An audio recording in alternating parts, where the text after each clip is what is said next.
E aí eu te perguntei aqui antes de começar, cara, tu já parou pra pensar que, cara, pode ser que tu vá pro segundo turno, cara?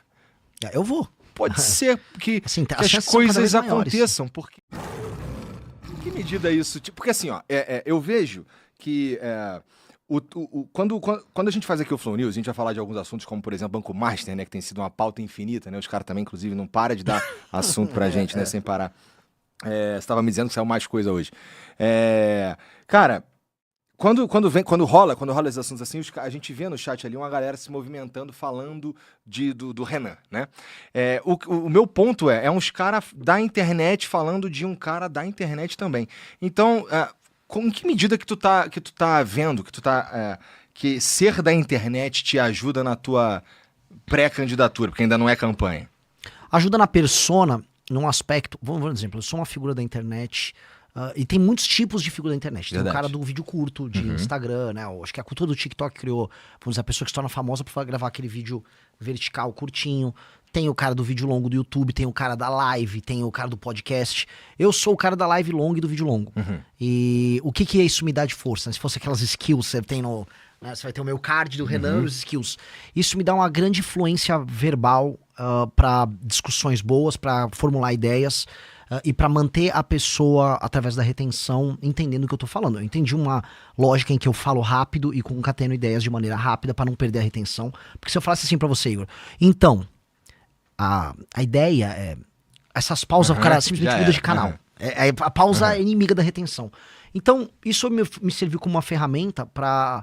eu expor ideias um pouco mais complexas que no vídeo de 1 minuto, 2 minutos eu não conseguiria expor, e gerar um público de melhor qualidade. Esse público de melhor qualidade, ele é um público que se dedica mais à causa porque ele teve tempo de entender e aprofundar aquilo. Então eu usei uma força que eu tinha como um cara de internet de vídeos longos, de modo a construir uma base muito fiel, muito leal, baseada nos princípios nossos. E aí isso me permitiu ser uma pessoa que vai bem em podcasts, vai bem em entrevistas, porque eu faço, vamos dizer, eu concateno as ideias de maneira original, de uma maneira melhor do que outros. Eu creio que o cara do vídeo curto não tem essa habilidade, por mais que ele venha na internet, ele não vai ter essa habilidade. Ele vai ter outra coisa. É o famoso corte rápido Tramontina. O cara vai falar, Igor, e corte rápido, Tramontina. Meu jeito é outro, então... Eu acho que não estavam acostumados a lidar com este tipo de cara de internet. Que já é o cara do vidão, né? Não é do vidinho. Mas aí, sim. Mas ser o cara da internet te coloca numa posição também que tu é meio jovem demais pros caras te respeitar, não é não? Nossa, você tá falando do meu drama, né?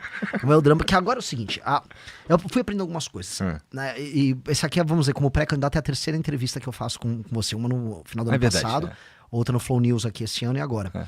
E assim, nessa trajetória, né, fui aprendendo a ser pré-candidato. Uma das coisas que eu aprendi caras do mercado, caras da grana e a política, eles não respeitam muito suas ideias. Eles só respeitam a força, e a força é pesquisa. E algumas pesquisas. E eu fui em muitos podcasts de mercado financeiro, eu visitei aquela Faria Lima inteira, rodei setores, rodei agro, rodei comércio, rodei indústria. Ideias incríveis, mais bacana. Guarda ali fora, quer um cafezinho? Até você começar a aparecer. Quando você começa a aparecer bem as pesquisas, aí tudo muda de figura. E aí vem um certo estranhamento, porque eles tendiam a não levar a sério, justamente por eu ser um cara de internet. O que eu quero dizer? Eu não tinha muitas intenções de voto, mas eu tava, com 3%. O Zema tem 3%... até agora. O Caiado, o governador, tem 3% até agora. Agora, o meu 3% valia menos do que 3% deles, porque eu não era um 3% de um político testado. É 3% de um cara de internet.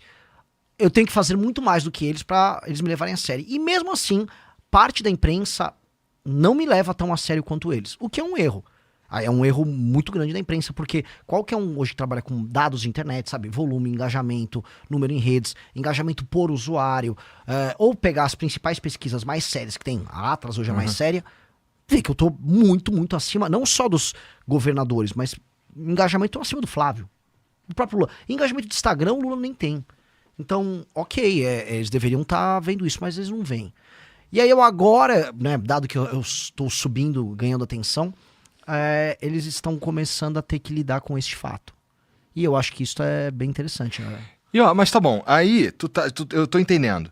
Mas porra, o que te... A gente já trocou essa ideia antes, mas só como você mesmo disse, tem mais gente te conhecendo agora. Cara, tu é então tu não é um administrador, tu é um comunicador que quer virar presidente, então. Não, eu também sou um administrador. Porque aí entra a minha outra faceta. Porque se for pegar eu no MBL... Eu lembro que a primeira vez que eu vim aqui no Flow foi em 2019. Foi um dos primeiros, fomos assim, sei lá, na tua lógica foi claramente um dos primeiros. E foi assim, o Kim falou, não, mano, chama o Renan que vai ser legal. E aí eu vim. Isso faz muito, muito tempo. Eu era um cara de bastidores, de back-office, e eu basicamente administrava o MBL. Eu administrava a operação do MBL, aí depois eu passei a administrar o MBL, a Valete, o partido. Na prática eu sou meio que o CEO do MBL, do universo do MBL e do Partido Missão. Eu administro a operação mesmo. Eu criei boa parte dos produtos digitais, dos produtos físicos. Eu criei revista. Então esse é o meu grande forte. E isso me obrigou a ser também um comunicador, porque se você cria o produto e sabe vender ele junto, é bem melhor, né? Pô, basta ver alguns grandes empresários. O Elon Musk. Ele é hoje mais um troll de internet ou ele é mais um administrador de empresas? Ele é duas. Ele consegue ser as duas coisas. E eu acho que é necessário você ser um grande administrador para ser um político ou ser um empresário. E ser também um comunicador. Você tem que ser as duas coisas ao mesmo tempo. Importante mesmo. E aí, cara, como tu tava falando aí, tu tava com 3%.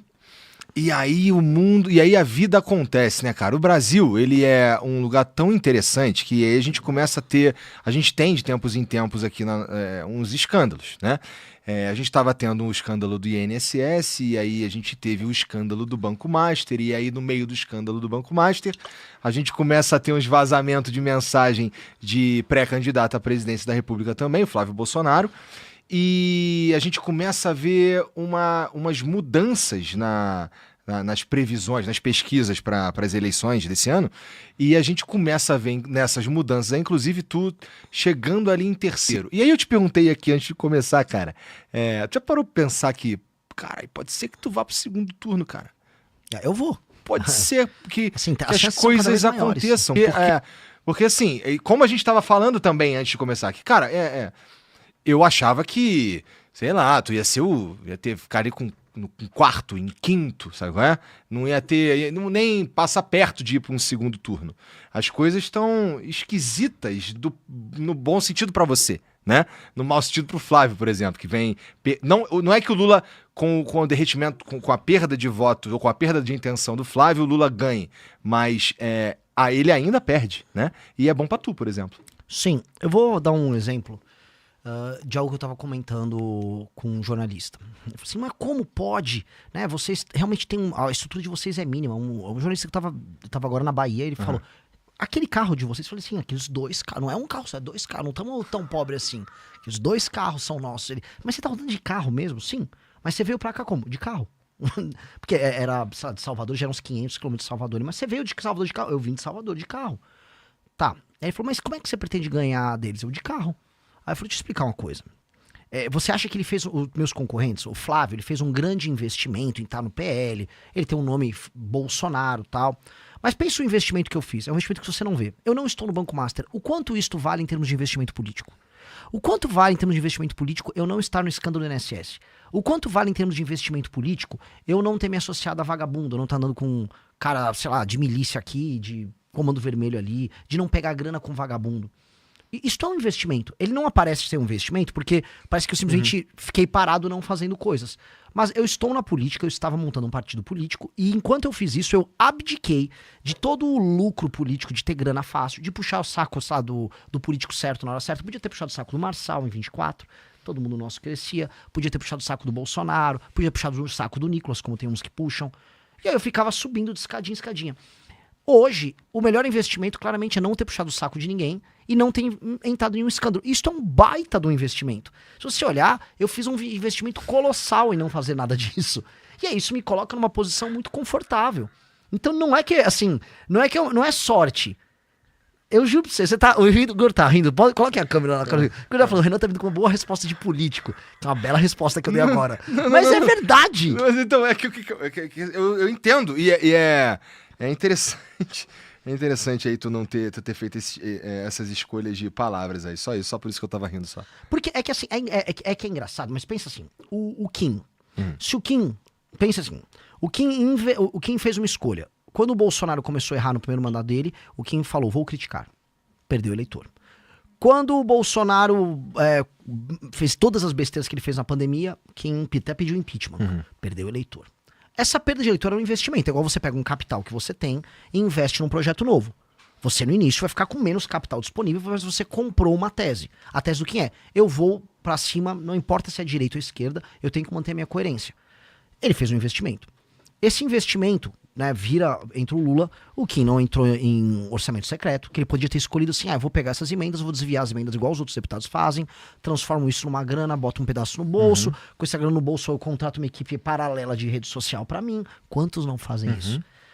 Ele falou, não vou fazer. O ato de não fazer é um investimento. O ato de não entrar no esquema é um investimento. Então todas as escolhas que nós fizemos foram um investimento. E onde o investimento começa a se pagar? Pois bem, eu criei tanta credibilidade com o meu público que eu tive mais de 2.000 jovens coletando assinatura pra mim nas ruas todos os dias da semana durante 1 ano e meio. Isso já é resultado desse investimento. Eu não ter me encontrado com o Vorcaro nunca, na verdade, o Vorcaro nem ter pensado em mim ou no Kim como uma opção de parceiros, já é resultado desse tipo de investimento. Então é uma escolha deliberada, que ela se paga. E aí ela me coloca num momento em que você tem 2 projetos completamente corrompidos, que é o do petismo e do bolsonarismo concorrendo, eu chego lá não como um azarão, mas como alguém que fez as escolhas certas nos últimos anos. Então não é azarão. Pô, eu investi em não ter relação com o Vorcaro. Eu investi muito em não ser um cara que o Joesley Batista queira comprar. Isso foi um investimento de sabe, ter um espírito muito blindado em falar, eu continuarei sendo um cara de classe média. Estruturalmente de classe média. Eu não vou mudar os meus hábitos de consumo. Tipo, Renan, você tá agora com uma roupa, eu tô com um blazer. Sim, eu comprei na Zara, sabe? Não custa, deve custar uns R$400 isso aqui. Eu continuo sendo essencialmente um cara de classe média. E quando você não muda essa estrutura e fala, minhas ambições são ambições históricas, eu quero que o meu nome seja estudado na história. Mas minhas ambições comezinhas do dia a dia, se eu quero comer um bife, quero, sabe, sei lá, tá com o celular do momento só pra ele funcionar bem, quero comprar uma guitarra legal.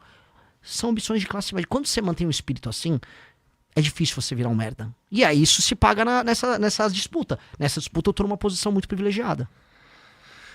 Fala, meus queridos, aqui quem fala é o Alan do canal Inevitável Cortes, e no meu segundo mês postando cortes aqui no YouTube de figuras do Partido Missão e do MBL, eu faturei cerca de R$25 mil, ou um pouquinho mais de $4 mil.